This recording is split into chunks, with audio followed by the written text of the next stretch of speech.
এখান থেকেই আমার কাপ্তাই রাঙামাটির যাত্রা শুরু। ফকিরাপুল থেকে রাত 12টা বাজে বাসে উঠে গেলাম। বাসে উঠেই 4 বছরের জমা পুরনো গল্পে মেতে উঠলাম মামাদের সাথে। গল্পে গল্পে কখন যে 3:54 বেজে গিয়েছে বুঝতেই পারি নাই।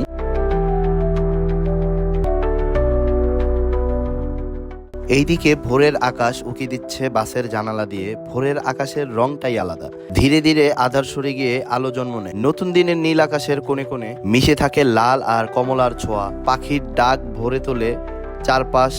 আর সেই মুহূর্ত মনে হয় প্রকৃতি আমাদের শেখায় প্রতিদিনই নতুন ভাবে শুরু করার সুযোগ আছে।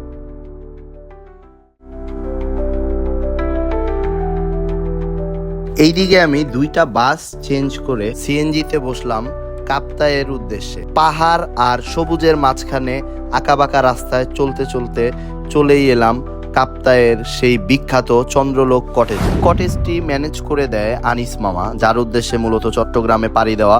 অসংখ্য ধন্যবাদ মামা আপনাকে এত সুন্দর মনোরম পরিবেশে একটি কটেজ ম্যানেজ করে দেওয়ার জন্য। একটু উঁচুতে কটেজ হওয়াতে উঠতে গিয়ে হাঁপিয়ে গেলাম।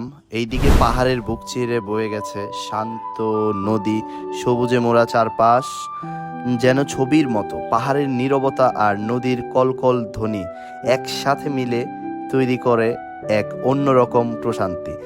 আজকে এই পর্যন্তই, একটু ঘুমাতে হবে, তাই দেখা হচ্ছে পরের ভিডিওতে ইনশাআল্লাহ। সবাই ভালো থাকবেন, আল্লাহ হাফেজ।